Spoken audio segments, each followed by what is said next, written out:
Guys, ito na po ang ating beef taffa and ating nilagang shrimp na may mushroom at saka alokbati. Ayan na po siya guys, ang ating mga niloto. Isa na lang ating lutuin. Ito na lang stir fry natin. Tabayanan na po. Kulong-kulong na po siya. Kulong-kulong na po ang ating shrimp.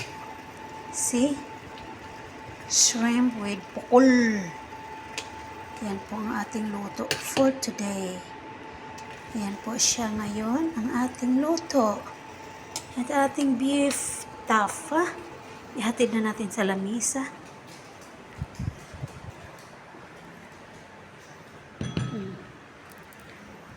So, kunin na natin yun. Balik na natin.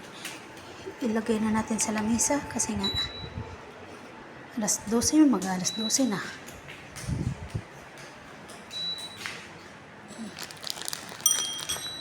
Ganyan lang po guys. Ngayon magfa-fry tayo ng Chinese cabbage. Chinese cabbage na lang i-fry natin, tapos na ang ating maligayang araw.